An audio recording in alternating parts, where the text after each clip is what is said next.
한자어인데 말이 어렵진 않거든? 내 몸을 항상, always, 항상 그 상태로 유지해 주려고 하는 성질. 그래서 내 몸의 항상성은 보통 일반적으로 세 가지를 얘기를 해. 뭐가 우리 몸에 항상 그 상태로 유지를 해야 될까?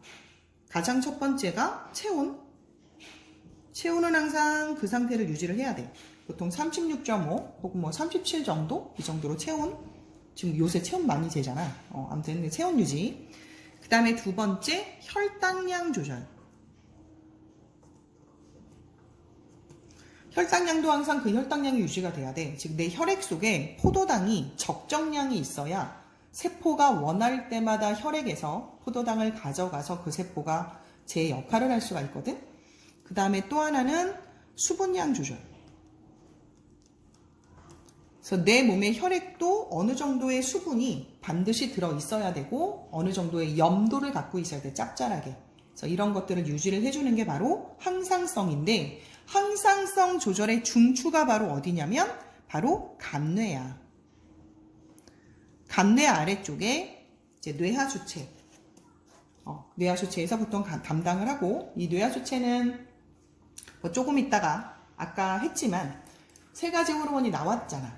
그런 것들을 기억해 볼 수 있고, 그래서 조절의 중추는 간뇌고, 사실은 간뇌가 호르몬만 관장을 하는 것이 아니라 호르몬뿐만 아니라 신경계도 간뇌가 관여를 해서 항상성 유지를 시켜. 그래서 다시 얘기하자면 항상성은 간뇌에 의해 호르몬과 신경계에 의해서 내 몸을 항상 그 상태로 유지하려고 하는 것. 이걸 우리가 항상성이라 그러고, 대표적으로 체온 유지라든지 혈당량 조절, 수분량 조절이 그 대표적인 예가 되는 거야. 이거는 당연히 호르몬에 의해서 결정이 되고 신경계에 의해서 결정이 되는데, 호르몬은 아까도 얘기했지만 얘는 내분비샘에서 나온다고 얘기했었지. 그리고 호르몬의 재료는 단백질이야. 단백질. 그럼 단백질의 특성상 온도가 많이 올라가면 파괴가 될 거야. 그래서 사람은 체온이 너무 올라가면 죽을 수밖에 없어. 내 몸에 단백질이 아닌 곳이 없기 때문에. 자, 그러면 이 호르몬의 특징을 한번 알아보도록 하자. 잠깐만 알아볼게. 자, 첫 번째. 호르몬 특징의 가장 큰 첫 번째는 내분비샘에서 만들어진다는 거지. 그리고 내분비샘에서 만들어져서 어디로? 혈액 속으로 직접 분사를 해. 그래서 분비관이 따로 없어. 분비관이 있는 건 외분비샘이라고 얘기를 했었거든. 분비관이 있는 건. 그 다음 두 번째. 온몸을 순환하면서 그 신호를 온몸에 있는 세포나 기관에게 전달을 해. 기관이라고 하는 건 형태와 기능을 가진 내 몸에 있는 어떤 단위들, 눈이라든지 뭐 위라든지 이런 게 기관이었잖아. 이런 것들이 그래서 표적기관으로 이동을 할 거야. 표적기관으로 이동을 하든지 아니면 표적세포로 이동을 하든지. 그래서 그 신호를 전달해 주는 걸 바로 호르몬의 역할이라고 할 수 있고, 그리고 세 번째. 얘는 적은 양으로 그 기능을 담당해. 그래서 적은 양으로 큰 효과를 낸다라고 생각해 주면 되거든. 다시 한번 정리를 하자면 호르몬은 내분비샘에서 만들어져서 혈액으로 일단 분비가 되고, 혈액을 따라 온몸을 가면서 표적기관과 세포로 이동을 해서 그 신호를 전달하게 될 거야. 그리고 적은 양으로 큰 효과를 나타낼 수 있다라고 하는 게 바로 호르몬의 역할인 거고, 그럼 항상성이 어떻게 유지가 되는지 한번 알아보도록 하자. 내 몸의 항상성은 먼저 체온 조절 적용부터 볼 텐데, 체온이라고 하는 거는 추운 거. 그러니까 내 몸은 항상 그 상태로 유지를 해야 되는데 추우면 안 되잖아. 그래서 먼저 추울 때와 더울 때를 생각을 한번 해볼 건데, 추울 때부터 춥다 라고 하는 걸 누가 감지한다고? 다시 그렇지, 간뇌가 감지할 거야. 그럼 간뇌가 감지하면 뇌하수체에서 갑상샘 자극 호르몬이 나와. 간뇌 바로 밑에 뇌하수체가 있으니까. 그럼 뇌하수체에서 갑상샘 자극 호르몬이 나오면 이 갑상샘 자극 호르몬은 누구를 자극한댔어? 당연히 갑상샘을 자극하는 것이. 그래서 뭐가 나오는 거야? 그렇지, 티록신이 나오게 되는 거야. 그럼 티록신이 나오게 되는 경로가 간뇌에 의해 뇌하수체 명령이 되고, 갑상샘을 자극하면 당연히 티록신이 나오게 되는 거고, 티록신의 역할은 세포호흡을 촉진한다고 했잖아. 그치? 그래서 열을 발생시키는 거야. 여기까지 오케이? 그 다음, 그럼 여기까지가 호르몬의 작용이라고 한다면,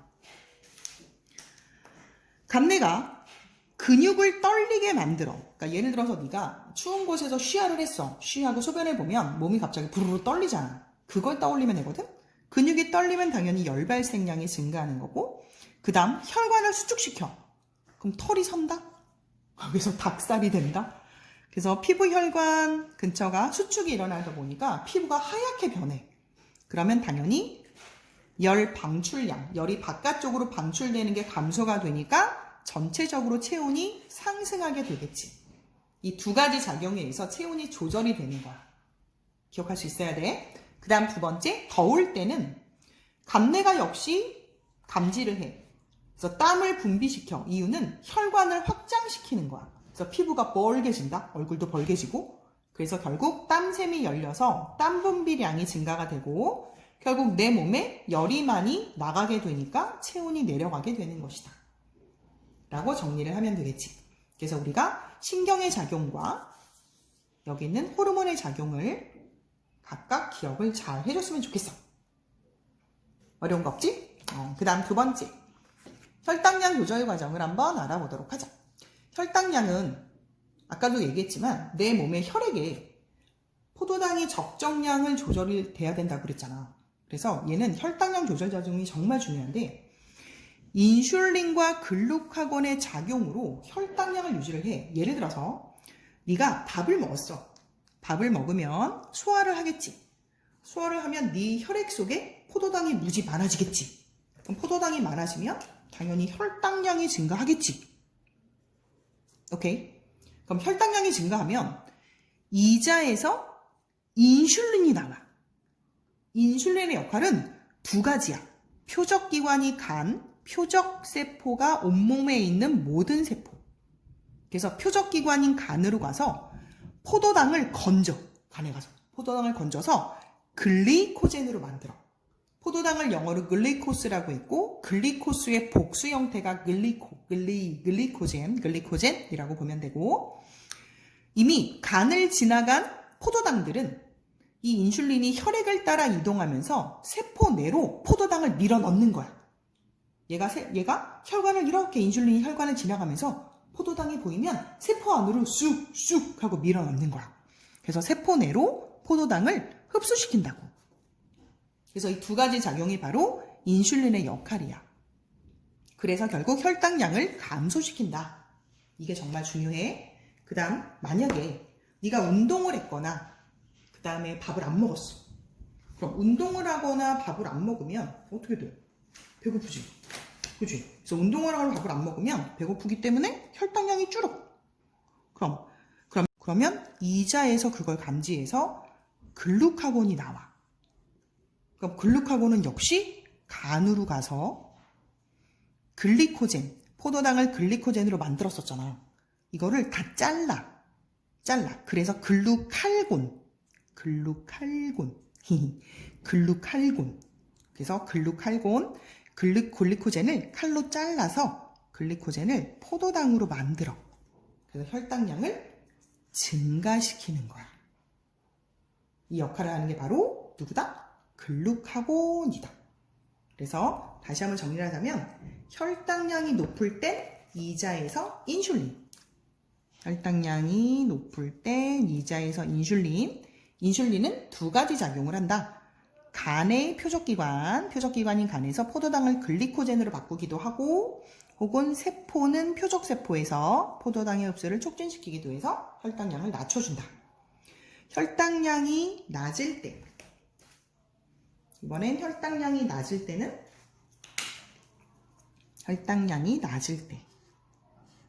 이자에서 글루카곤이 분비가 된다. 그래서 간이 표적기관이 되고 표적기관에서 글리코젠을 포도당으로 분해를 시켜. 그래서 혈액 속으로 내보내게 되고 결국 혈당량을 높아지게 만들어준다. 어려운 내용 없지? 오케이. 그리고 또 하나 추가를 한번 하자면 만약에 몸속에 수분이 너무 적어. 아까 얘기했던 것처럼 몸속에 수분량이 적어.